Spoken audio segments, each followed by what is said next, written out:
Oke, kembali lagi di Minano Mondai, dan kali ini kita akan mendengarkan paranormal experience dari subscriber kita yang tinggal di daerah Pagarsi, Bandung.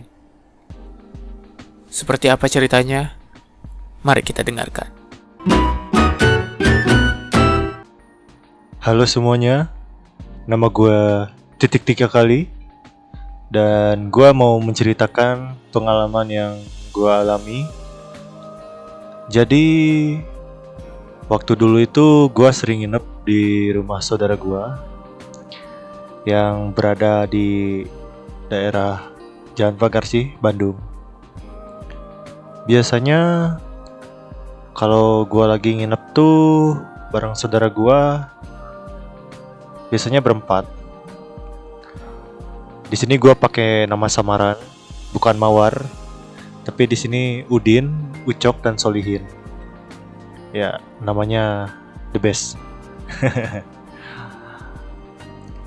Kita ini biasanya sambil begadang tuh biasanya seringnya main PS ya, PS2 kalau nggak salah dulu ya, PS2 di kamar. Suatu hari di malam minggu, gua dan saudara-saudara gua ini iseng cerita-cerita horor gitu. Ceritanya nyeritain tentang rumahnya si Udin, alias rumah tempat kita nginep malam ini gitu.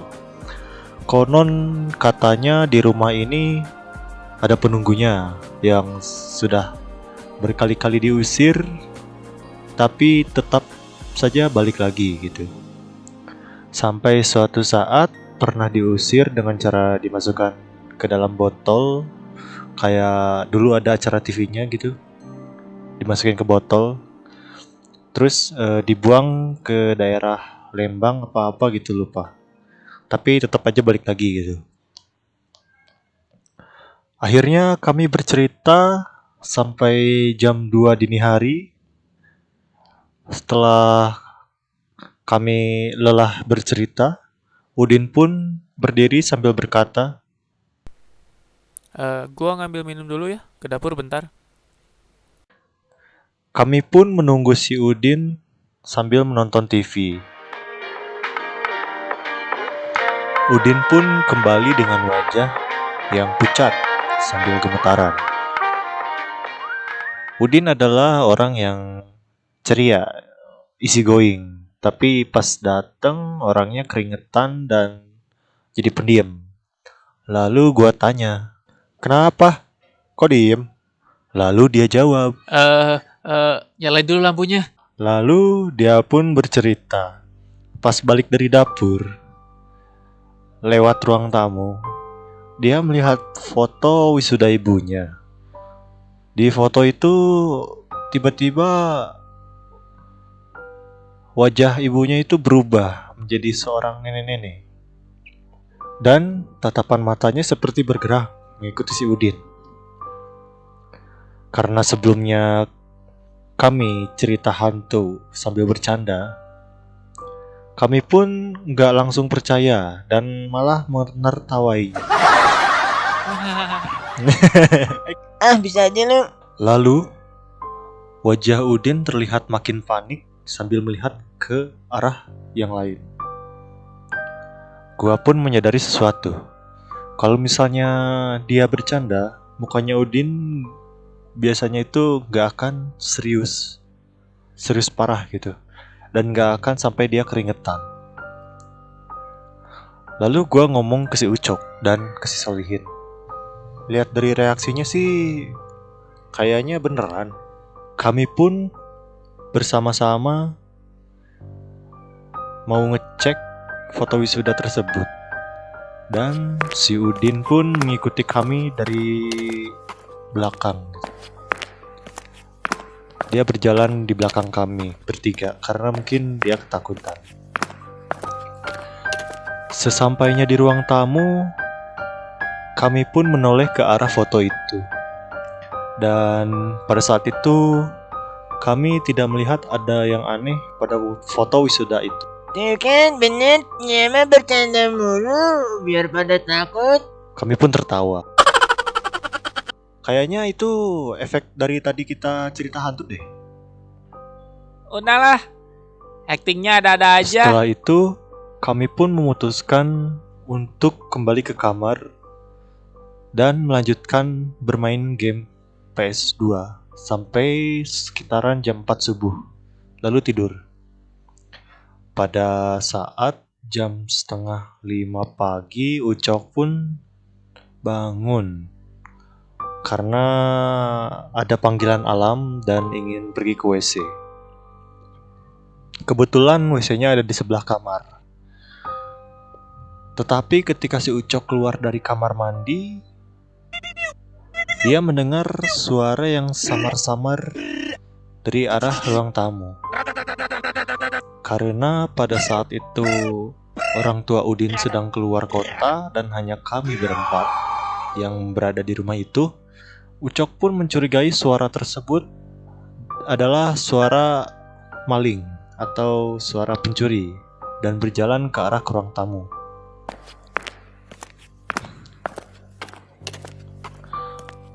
Tapi sesampainya di ruang tamu, dia tidak melihat siapapun ataupun apapun di sana. Ketika Ucok ingin berbalik badan, hendak kembali ke arah kamar, Ucok pun tanpa sengaja melihat foto wisuda yang tadi dibicarakan oleh Udin. Akan tetapi foto itu sudah berganti wujud menjadi rupa nenek-nenek yang senyumnya lebar dan juga mengeluarkan suara yang kencang. Foto nenek itu menatap dan melihat ke arah Ucok. Lalu Ucok pun kaget dan lari terbirit-birit ke kamar. Sesampainya di kamar, Ucok pun membangunkan gua dan juga yang lainnya sambil bilang, Tadi gue habis dari WC, terus dengar suara samar-samar dari ruang tamu, tapi nggak ada siapa-siapa. Pas mau balik lagi ke kamar, keinget cerita foto si Udin. Terus fotonya berubah jadi nenek-nenek yang senyum sambil ketawa ngeliatin. setelah si Ucok bercerita seperti itu, tiba-tiba suara ketawa nenek-nenek terdengar dari arah ruang tamu. Nah, suara itu yang tadi gua dengar. Lalu kami pun panik. Seketika Solihin pun memutuskan untuk menelpon Pak Ustadz di masjid yang kemungkinan sedang sholat subuh atau sudah sholat subuh.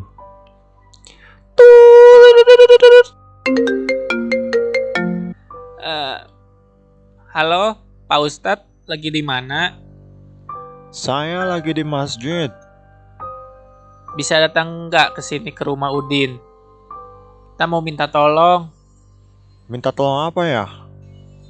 Ini Pak Ustadz, kami digangguin di rumahnya si Udin.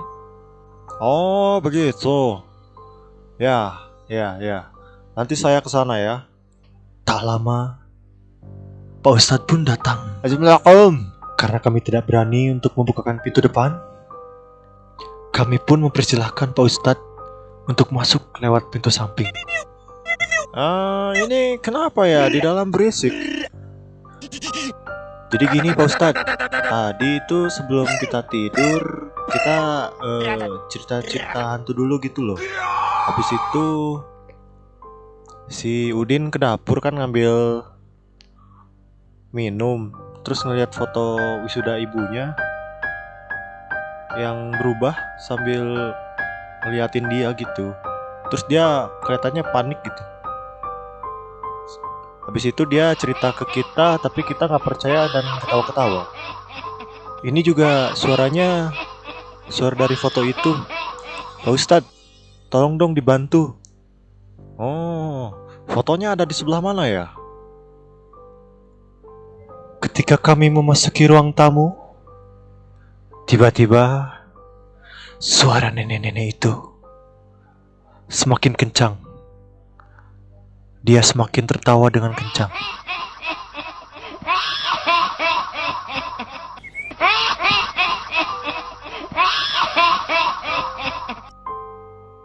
Oh ini.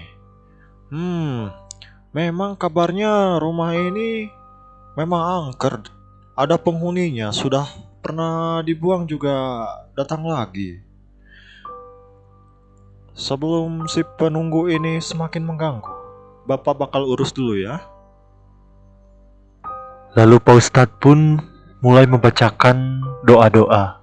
Dan suara nenek-nenek itu pun mulai berubah.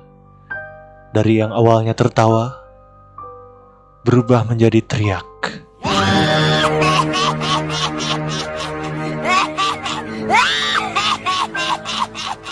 Setelah itu, hampir 40 menitan lamanya, foto itu pun berubah, kembali menjadi normal. Kami pun bertanya kepada Pak Ustadz.